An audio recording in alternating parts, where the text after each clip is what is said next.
बड़ी एक अफ़वाह फैल गई है कि मुर्गी के गोश्त के अंदर चिकन की मैं बात कर रहा हूँ क्योंकि अक्सर चिकन जो ब्रायलर चिकन है उसको बड़ी बीमारियों के साथ जोड़ा जाता है कि शायद जितनी भी बीमारियां हैं इसी की वजह से आई हैं। ये जो कोरोना या जो कुछ भी मुर्गी के साथ अटैच किया जाता है, ये इसके रेट के साथ अटैच किया जाता है। जब भी मुर्गी का रेट ऊपर जाता है, उस टाइम इसकी इसके अंदर से कोई ना कोई चीज़ निकाल के और इसके ऊपर प्रोपेगेंडा स्टार्ट हो जाता है। कमर्शियल फार्मिंग में उनको इशू क्या होता है कि अगर मुर्गी उसको जो फीड खिलाई है वो भाग दौड़ में अपनी ज़ाया कर लेगा, एनर्जी वेस्ट होनी है ना। जब उसने 2 कदम भी अगर उठाने हैं तो वो 2 कदम उठाने के लिए उसको एनर्जी चाहिए, कैलोरीज चाहिए। वो कैलोरीज कहाँ से आएंगी? जो फीड वो खा रहा है। अब वो जो फीड खा रहा है, अगर वो भागने दौड़ने में ज़ाया कर देगा तो उसने वेट गेन नहीं करना और उसका फार्मर को लॉस होना है। बिस्मिल्लाहिर्रहमानिर्रहीम, अस्सलाम वालेकुम नाज़रीन। कोरोना की एक बार फिर से बाज़गश्त जो है वो सुनने में आ रही है।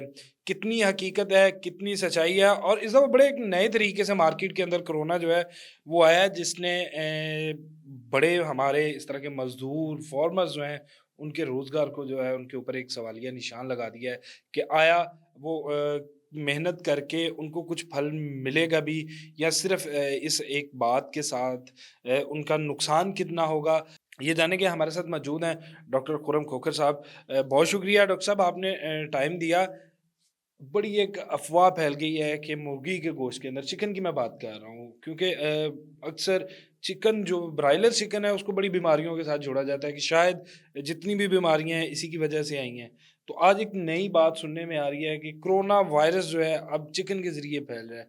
कितनी हकीकत है, आप वाबस्ता है इस इंडस्ट्री के साथ, और इसमें कितनी हकीकत है, या जस्ट एक दोबारा से प्रोपेगेंडा किया जा रहा है कि ताकि फार्मर जो है वो ना उठ सके? बिस्मिल्लाहिर्रहमानिर्रहीम। बहुत शुक्रिया मेहर साहब, आपने इनवाइट किया यहाँ पे बात करने के इस टॉपिक, इम्पोर्टेंट टॉपिक के लिए। देखिए, फ़र्स्ट ऑफ़ ऑल जो आपने कोरोना की बात की है कि ये चिकन में इसके कोई न्यूज़ चल रही है या सोशल मीडिया पे इसके ऊपर को पोस्ट चल रही हैं।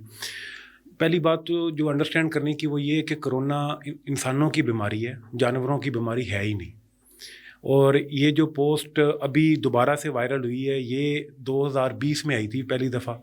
उस टाइम किसी न्यूज़पेपर वाले ने लगा दी थी और बाद में उसके ऊपर लाइव स्टॉक डिपार्टमेंट ने भी अपनी तरफ से, और उस टाइम की जो गवर्नमेंट थी उनके जो ऑफिशियल थे, मेरे ख्याल में शायद मियां असलम इकबाल साहब थे उनके इंडस्ट्री के मिनिस्टर, उन्होंने भी इसके ऊपर क्लैरिफिकेशन आके दी थी कि इसका इससे कोई ताल्लुक़ नहीं है। और ये जो कोरोना या जो कुछ भी मुर्गी के साथ अटैच किया जाता है, ये इसके रेट के साथ अटैच किया जाता है। जब भी मुर्गी का रेट ऊपर जाता है, उस टाइम इसके अंदर से कोई ना कोई चीज़ निकाल के और इसके ऊपर प्रोपेगेंडा स्टार्ट हो जाता है। और जैसे ही मुर्गी का रेट नीचे होता है, वही मुर्गी जिसको 50 किस्म की बीमारियों की जड़ या वजह समझा जा रहा होता है, वो बिल्कुल सेफ़ हो जाती है, बिल्कुल हिफ़्ज़ान सेहत के असूलों के मुताबिक हो जाती है, उसमें किसी किस्म का कोई मसला भी नहीं रहता।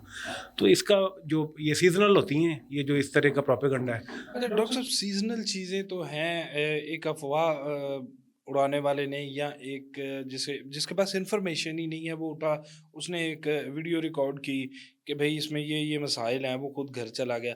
लेकिन उसके साथ वाबस्ता लोगों का रोज़गार, जिसमें एक फार्मर है, फिर ब्रॉयलर सेल करने वाला है, उसकी वेस्ट उठाने वाला है, उसकी मेडिसिन, उसकी फ़ीड, ये तमाम लोग जो हैं एक जस्ट एक वीडियो के या इस तरह के एक मामले की झूठी खबर को लेकर ही तो इनके तो तमाम चीज़ें जो हैं वो दाँव पे लग जाती हैं। इनके लिए कोई प्रॉपर जो है वो पोल्ट्री एसोसिएशन वाले या गवर्नमेंट जो है मिल बैठ के, डॉक्टर्स जो हैं, हालाँकि जिस तरह हम देखते हैं दूसरे गोश्त की बाकायदा चेकिंग की जाती है, तो इसके बारे में कोई इस तरह का मैकेनिज़्म क्यों नहीं बनाया जा रहा? अच्छा, इसमें फ़र्स्ट ऑफ़ ऑल ये आपने बड़ा अच्छा क्वेश्चन किया है कि इतने लोगों का जो रोज़गार वाबस्ता है वो किस तरह इफ़ेक्ट होते हैं। देखिए, ब्रॉयलर फार्मिंग की जो इंडस्ट्री है उसको अगर आप थोड़ा सा उसमें इन डेप्थ में देखें, 1.5 मिलियन पीपल हैं जो डायरेक्टली इससे एसोसिएटेड है। इनडायरेक्टली जो हैं, जो इसकी मुख्तलिफ प्रोडक्ट्स बनती हैं, आगे जो रिटेलर्स हैं उनको अलग से कंसीडर करें तो 1.5 मिलियन इज़ मल्टीप्लाई बाय 5, तकरीबन 7.5 मिलियन लोग हैं। मीन्स 1.5 पीपल नहीं है, वो 1.5 फैमिलीज़ हैं। हाँ, उनके अंदर 5-5 लोग एक फैमिली के लगाएं, 75 लाख लोग बनते हैं जिनका रोज़गार, रोज़ी रोटी इस एक बिज़नेस के साथ है। और दूसरा जो एस्पेक्ट इसका ये है कि डेली की 1 करोड़ किलोग्राम मुर्गी हर रोज़ पाकिस्तान में पैदा होती है, जो आपको फ्रेश हर रोज़ सुबह आपकी टेबल पे मिलती है। वो 1 करोड़ किलो पालने का जो प्रोसेस है सारा, उस बड़ा हेक्टिक और बड़ा लंबा और उसमें बड़ा मुश्किल है। जो यहाँ के ये जो 1.5 मिलियन लोग हैं जो मिल के इसको सारे को पूरा करते हैं।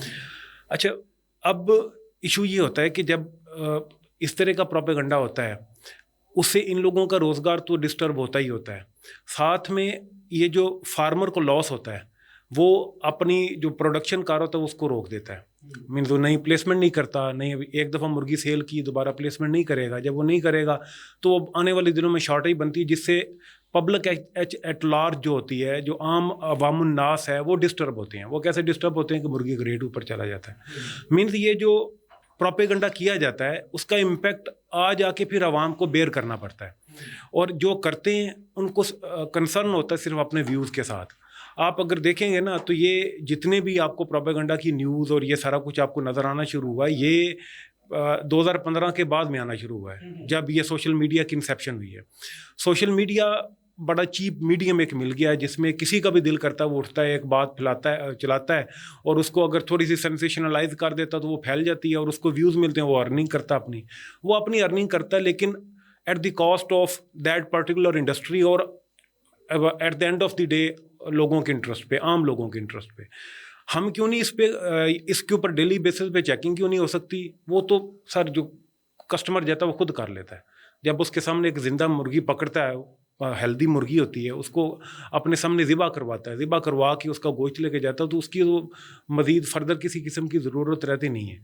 अदरवाइज़ अगर कोई फिर भी इस तरह का कोई कंसर्न है, जैसे अभी कोरोना जैसी बात मीन्स जिसकी बेस ही नहीं बनती वो की जा रही है, तो उसके ऊपर लाइफ स्टॉक का ये डिपार्टमेंट इतना बड़ा खड़ा ही इस चीज़ के लिए हुआ है कि उन्होंने इन चीज़ों को इंश्योर करवाना, तो उनको करना चाहिए।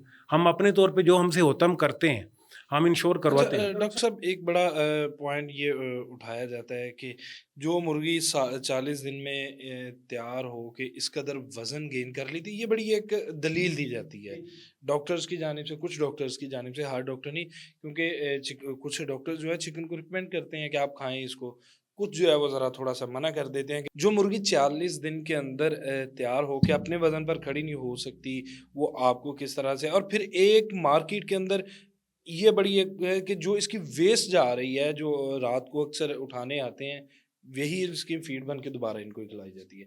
ये क्या हकीकत है? अच्छा, पहली बात ये कि अगेन मैं कहूँगा कि आपने बड़ा अच्छा क्वेश्चन किया है, बिकॉज ये बड़ी मिसपरसेप्शन है इसके बारे में, मिसकंसेप्शन भी है। अच्छा, इसमें ये है कि जो मुर्गी लोग कहते हैं कि अपनी टांगों पे खड़ी नहीं हो सकती, वो क्यों नहीं होती? रीज़न उसकी ये है कि जब ये एक दिन का चूज़ा आता है फार्म पे, जब ये लैंड करता है, उस टाइम इसकी स्पीड इतनी होती है कि इसके ऊपर बंदे की आंख नहीं रुकती, बहुत तेज़ भागता है। अब मसला क्या है, वो कमर्शियल फार्मिंग कर रहे हैं। कमर्शियल फार्मिंग में उनको इशू क्या होता है कि अगर मुर्गी उसको जो फीड खिलाई है वो भाग दौड़ में अपनी ज़ाया कर लेगा, एनर्जी वेस्ट होनी है ना। जब उसने 2 कदम भी अगर उठाने हैं तो वो 2 कदम उठाने के लिए उसको एनर्जी चाहिए, कैलोरीज चाहिए। वो कैलोरीज कहाँ से आएंगी? जो फीड वो खा रहा है।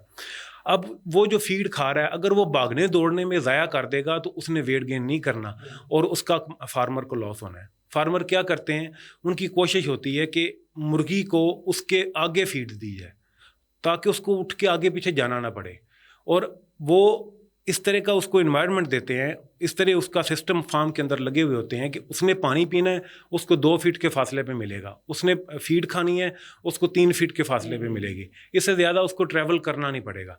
वो उसको फिर आदत उसकी बन जाती है, उसको स्पेस इतनी कम दी जाती है कि उसको ज़्यादा मूवमेंट ना करे, वो अपना फीड खाए और फीड खा के उसको कन्वर्ट करे इनटू मीट में। इस वजह से उसकी, क्योंकि वो आदत ख़त्म हो जाती है, वो उठ के चलने फिरने के काबिल आपको लगता है नज़र नहीं आती। आप इसी एक एक्सपेरिमेंट करें, कोई भी बंदा जिसको लगता है इसमें कोई मसला है, एक दिन का चूज़ा इसका अपने घर ले आए और जो फार्म पे फीड डलती है वही फीड इसको घर में देनी शुरू कर दे, छोड़े इसको ओपन, वही फीड खाएगा, वही चूज़ा होगा, लेकिन उसकी जो ग्रोथ है वो स्लो हो जाएगी। क्यों होएगी? कि वो फीड खा के भागेगा, दौड़ेगा, उछलेगा, कूदेगा, वो फीड अपनी ज़ाया करेगा उसमें, जब उछलने कूदने में, भागने दौड़ने में उसका इम्पैक्ट आएगा कि उसकी जो फीड ने वेट की सूरत में कन्वर्ट होना था वो नहीं होएगी, वो एनर्जी की सूरत में वेस्ट हो जाएगी जो भागने दौड़ने में जाएगी, वही फीड होएगी, वही चूज़ा होएगा। अच्छा, उसके बाद फार्म पे एक और क्या चीज़ होती है जो कहते हैं कि 40 दिन में इतना ज़्यादा हेल्दी कैसे हो जाता है, इतना वेट कैसे गेन कर लेता है। एक तो चीज़ मैंने आपको बता दी। सेकेंडली ये है कि आप एक मुर्गी का ना एक ऑप्टिमम लेवल है टेम्परेचर बेयर करने का। उसको 25 सेल्सियस चाहिए। 25 सेल्सियस से ऊपर जाएगा तब भी उसके लिए मसला है, 25 सेल्सियस से नीचे जाएगा नीचे तब जा भी। बिल्कुल वो हाँ, जो मेंटेन करने के लिए टेम्परेचर्स को वो सारा मैकेनिज्म मैंने फार्म्स के कुछ विजिट किए हैं। बड़ा एक जदीद किस्म की टेक्नोलॉजी यूज़ की जा रही है। इनको फिर पंखे वगैरह, कूलर्स, हीटिंग सिस्टम ये सब इनके लिए है।